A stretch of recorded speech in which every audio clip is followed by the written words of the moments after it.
আমরা সবাই সফল হতে চাই, দিনরাত পরিশ্রম করি সফলতার দুয়ারে পৌঁছানোর জন্য। কিন্তু বাস্তব হলো এটাই, সবাই সফলতার দুয়ারে পৌঁছাতে পারে না। কিন্তু কখনো কি ভেবে দেখেছেন আমরা কেন এই সফলতার দুয়ারে পৌঁছাতে পারি না? কেন হাজারো মানুষের ভিড়ে মাত্র কয়েকজন হাতে গোনা সফলের দুয়ারে পৌঁছাতে পারে?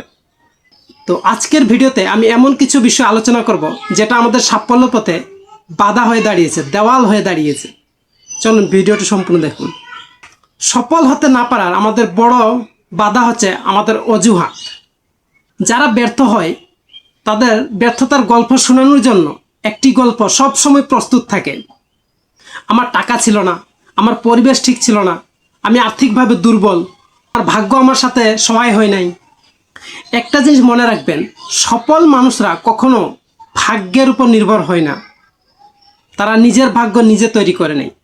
তারা সুযোগের অপেক্ষা করে না, তারা নিজেই সুযোগ করে নেয়।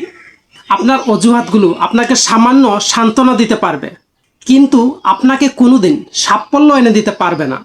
আমরা কাগজে কলমে অনেক শুনেছি যে পরিশ্রম সৌভাগ্যের প্রস্তুতি। তাই বলি কি গরুর মতো খাটলেই সফল হওয়া যায়? সফলতার জন্য প্রয়োজন সঠিক দিক নির্দেশনা। অনেকে জানে না তার জীবনে কি চাই, তার জীবন কি চাই। লক্ষ্যহীনভাবে দৌড়ালে আপনি হয়রানি হবে ঠিকই, ক্লান্ত হবে ঠিকই, কিন্তু আপনার গন্তব্যে পৌঁছাতে পারবেন না। আপনার পরিশ্রমকে একটি সঠিক নির্দেশনা রেখে কাজ চালিয়ে যাও, তাহলে আপনি আপনার সঠিক সিধা জায়গায় পৌঁছাতে পারবে। আমার শুরু করার আগেই হার মেনে যাই। আমি যদি ব্যর্থ হই, লোকজন আমাকে কি বলবে, উনি আমাকে কি বলবে, তুমি আমাকে কি বলবে। এইটা হচ্ছে আমাদের বড় দেওয়াল। এই দেওয়ালটি আমাদের সফলতার দুয়ারকে আটকে রেখে দেয়। পৃথিবীতে এমন কোনো সফল ব্যক্তি নেই যিনি কখনো ব্যর্থ হননি। ব্যর্থ হওয়া মানে এই নয় যে আপনি হেরে গেলেন। ব্যর্থ হওয়া মানে এই যে আপনি আবার নতুন করে শুরু করার সুযোগ পেলেন, আপনার নতুন অভিজ্ঞতা হলো। যারা সমালোচনাকে ভয় পায় তারা জীবনে কিছু করতে পারে না। সাফল্য কোনো মিরাক্কেল নয় যে আপনি রাতারাতি করে ফেলবেন, রাতারাতি আপনার সব কিছু হয়ে যাবে। আমরা যে কোনো কাজ শুরুতে খুব মনোযোগ সহকারে করি, কিন্তু কিছুদিন করার পর তখন সেই তেজটা আমাদের নষ্ট হয়ে যায়।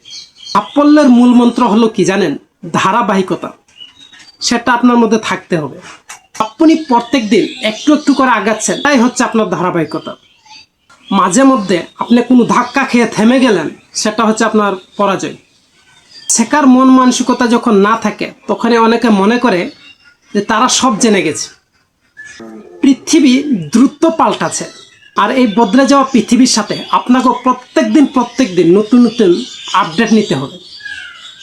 পুরাতন কোনো আপডেট নিয়ে আপনি চলতে পারবেন না, নতুন আপডেট করতে হবে। যারা শিখতে অলসতা করে তারা সবসময় পিছিয়ে থাকে। সাফল্য কোনো লটারি নয়। সাফল্য হচ্ছে আপনার ত্যাগ, আপনার ধৈর্য আর আপনার সঠিক পথে চলার পরিকল্পনার ফল। আজকে নিজেকে প্রশ্ন করুন, আপনি কি অজুহাতের দেওয়ালে আটকে গেছেন, নাকি দেওয়াল ভাঙার সাহস রেখেছেন? সময় এখনো শেষ হয়ে যায়নি। নিজের ভুলগুলোকে শুধরে নিয়ে আবার নতুন করে ঝাঁপিয়ে পড়ুন আপনার সেই সঠিক দিক নির্দেশনায়। একটি কথা মনে রাখবেন, সূর্য প্রত্যেক দিন ডুবে যায়, আবার প্রত্যেক দিন উদয় হয়। সেরকম আপনার জীবনটাকে নতুন ভোরের আলোতে ফুটে উঠতে সজাগ করে তুলুন। যদি আপনি আজকের এই দেওয়ালগুলো ভাঙতে না পারেন, তো ভবিষ্যতে আপনার চারদিকে দেওয়াল লেগে যাবে। একটা সময় এমন এসে দাঁড়াবে যে আপনার চারটি দেওয়াল আর ভাঙার মতো ক্ষমতা নেই। তাই এখন এই সময়, আজই করুন, আজ থেকে শুরু করুন। তো প্রিয় সারথী বন্ধুরা, আজকের ভিডিওটি যদি আপনার সামান্যতম উপকার মনে হয় তো ভিডিওটি লাইক, কমেন্ট এবং শেয়ার করতে ভুলবেন না। আর যদি এই চ্যানেল নতুন দর্শক হয়ে থাকেন, ভিডিওটি সাবস্ক্রাইব করে আমাদের পাশেই থাকবেন।